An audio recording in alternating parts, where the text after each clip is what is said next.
ప్రజల సంక్షేమం అభివృద్ధి కోసం పాటుపడే పార్టీ తెలుగుదేశమని కనిగిరి ఎమ్మెల్యే ఉగ్ర నరసింహారెడ్డి అన్నారు. వైసీపీ హయాంలో మెడికల్ కాలేజీలను పూర్తి చేయలేక అసంతృప్తిగా వదిలేసిన వైసీపీ నాయకులు ఇప్పుడు టీడీపీపై బురద చల్లే ప్రయత్నం చేస్తున్నారని ఆరోపించారు. కోటి సంతకాలని ఆఫీస్లో కూర్చొని మాట్లాడటం కాదని ప్రజల్లోకి వెళ్లాలని సూచించారు.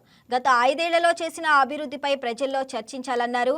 గత 5 ఏళ్ల కాలంలో మీరు చేసిన అభివృద్ధి ఏమిటో గుర్తు చేసుకోవాలన్నారు.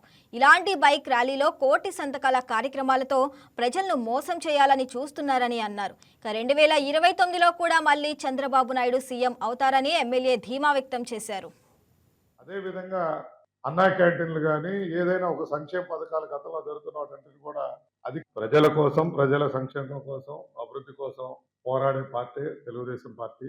ఆ తెలుగుదేశం పార్టీ మీద ఇప్పుడున్న ప్రతిపక్ష హోదా కూడా లేని ఈ పార్టీ నాయకులు కోటి సంతకాలని చెప్పి మాట్లాడుతూ ఉన్నారు.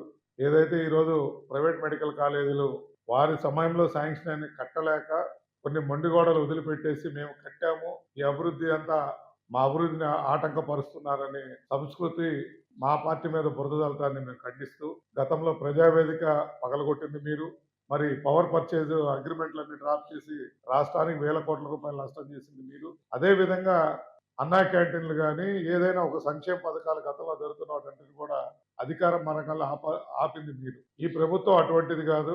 మీరు ఇస్తున్న పెన్షన్దారులకు 4,000 రూపాయలు పెంచింది. అదేవిధంగా 3 సిలిండర్లు ఏదైతే వాగ్దానం చెప్పారో అవన్నీ ఇవ్వడం జరిగింది. నేను ఈ రోజు కనిగిరి నియోజకవర్గ నాయకులు కోరేది ఏంటంటే, మరి ఆ రోజు IIIT గత 5 సంవత్సరాల్లో కట్టకపోయినప్పుడు కోటి సంతకం చేసి జగన్మోహన్ రెడ్డి గారికి ఎందుకు ఇవ్వలేకపోయారు? మరి నడికుడి కాళహస్త్రి 1993 ప్రారంభమైన నడికుడి కాళహస్త్రి కళ సాధకారం చేయటంలో ఆ రోజు ఎందుకు కోటి సంతకాలు మీరు తేలేకపోయారు? మరి ప్రకాశం జిల్లా మరి పశ్చిమ ప్రాంత ప్రజల ముఖ్యమైన అంశమైన వెలుగొండ ప్రాజెక్టు కంప్లీట్ చేయకుండా జాతికి అంకితం చేసి తప్పుడు చేసినప్పుడు మీరెందుకు కోటి సంతకాలు చేయలేదని మిమ్మల్ని నిలదీయటం జరుగుతూ ఉంది. అదే కాకుండా తాగునీటి సమస్య ఏదైతే ఉందో దాన్ని పరిష్కరించడంలో సంపూర్ణంగా వైఫల్యం చెందున్నారు. మరి అవన్నీ కాకుండా ఈరోజు సాధ్యం కాని కనీసం గవర్నమెంట్ హాస్పిటల్లో ఆపరేషన్ థియేటర్ చెడిపోతే 50 లక్షలు ఖర్చు పెడితే బాగోయే హాస్పిటల్ కట్టలేని మీరు ఒక మెడికల్ కాలేజీలు మేము 11 కడతాం, 12 కడతామని చెప్పి ప్రజలు చెప్తున్నారు. మరి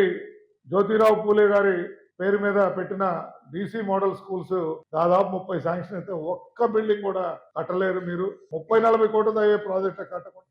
హాయ్ వ్యూయర్స్, ఈ వీడియో మీకు నచ్చినట్లయితే లైక్ కొట్టి షేర్ చేసి వైకే టీవీని సబ్స్క్రైబ్ చేసుకోండి.